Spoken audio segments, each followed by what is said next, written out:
आदरणीय अध्यक्ष जी, आपने मुझे बजट की चर्चा में बोलने का अवसर दिया, उसके लिए मैं आपको धन्यवाद देता हूं। तथागत बुद्ध जी को प्रणाम करता हूं। भारत संविधान के रचयिता परम पूजनीय बाबा साहब के चरणों में पुष्प अर्पित करता हूं। धरती पुत्र नेताजी मुलायम सिंह जी को श्रद्धांजलि देता हूं और जसराना के बुजुर्गों को, भाइयों बहनों को प्रणाम करता हूं जिन्होंने मुझे इस लायक बनाया कि इस सदन का मैं सदस्य बन सका। मेरा क्षेत्र गंगा और जमुना के बीच का क्षेत्र है, लेकिन हमारे क्षेत्र को इस बजट में उसके मुताबिक हक नहीं मिल रहा। माननीय सदन, हमारा जसराना इस सदन की चौखट पर खड़ा है सर। आज जसराना खड़ा है आंखों में प्रश्न लिए, हाथों में टूटा सपना पड़ा है। गंगा जमुना की पावन मिट्टी फिर भी सूनी राहें, विकास की रफ्तार कहीं और, यहां बस अधूरी चाहें। बजट की फाइलों में अक्सर हमारे जसराना का नाम पीछे रह जाता है। हर बार उम्मीदों का सूरज कागज पर ही ढल जाता है। सड़कें पूछती हैं क्या हम भी कभी मुस्कुराएंगे, स्कूल की दीवारें कहती हैं क्या हम भी नई किताबें पाएंगे। युवा सुबह दौड़ लगाते हैं पर मंजिल दूर नजर आती है। नौकरियों के सपनों की छत पर बेरोजगारी दस्तक दे जाती है। विकास किसी एक शहर का अधिकार नहीं, हर गांव का सम्मान है। यदि जसराना पीछे रह गया तो अधूरा रहेगा प्रदेश का विमान। मैं यही कहता हूं इस सदन से, हमारे जसराना को अवसर की धूप दो, हमें भी संसाधनों की छांव दो। टूटी उम्मीदों के पंखों को फिर से उड़ान दो। जसराना भी चमकेगा एक दिन जब समाजवाद का दीप जलेगा। बजट नहीं विश्वास मिलेगा तो हर टूटा सपना फिर से पलेगा। जसरानों को उसका हक दीजिए ताकि टूटे सपने फिर से उजाला बढ़ सके। हमारा पिछड़ा क्षेत्र है सर, किसानों का क्षेत्र है और बेरोजगारी वहां पर चरम सीमा पर है। सड़कें टूटी पड़ी हुई हैं सर।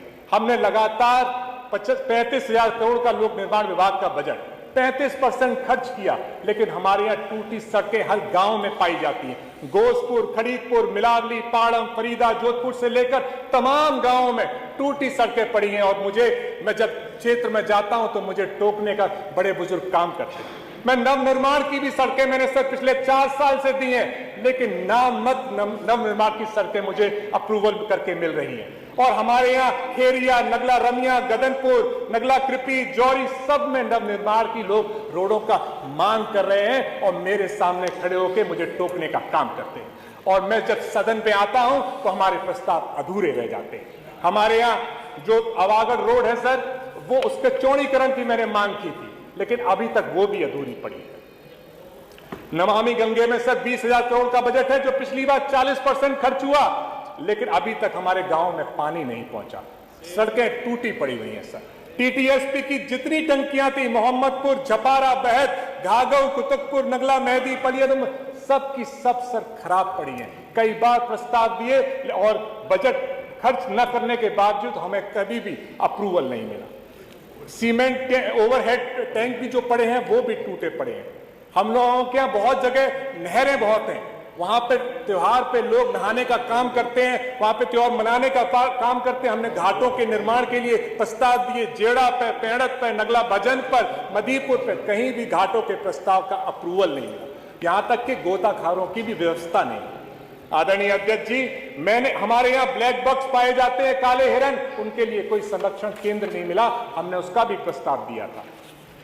हमारे यहाँ कालेश्वर मंदिर है फरिया में और जसराना में वनखंडेश्वर मंदिर है, उसके लिए भी पर्यटन में प्रस्ताव दिया था और पर्यटन में से उसका भी अप्रूवल नहीं मिल पाया सर।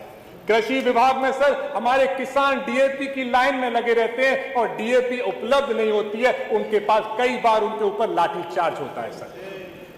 ऐसी स्थिति है जबकि कृषि विभाग का बजट सर 50,000 करोड़ से ज्यादा का है।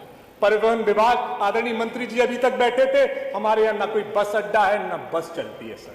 हमने एक सुनहरी नहर पुल पर एक बस स्टॉपेज की मांग की, वो 4 साल में सर पूरी नहीं पड़ी, वहां के लोग सर परेशान हैं। स्वास्थ्य विभाग का सर 45,000 करोड़ का बजट है, 40% बजट खर्च हुआ। मैंने आदरणीय मंत्री जी बैठे हैं, मैंने 51 में सवाल लगाया था, सीएचसी और पीएचसी पे मेरा सवाल अटका दिया, जबकि हमारे क्षेत्र में कोई अस्पताल नहीं है, ना प्राइवेट ना पब्लिक, हमें आगरा तक जाना पड़ता है और गरीबों की जमीन तक बिक जाती है इलाज के।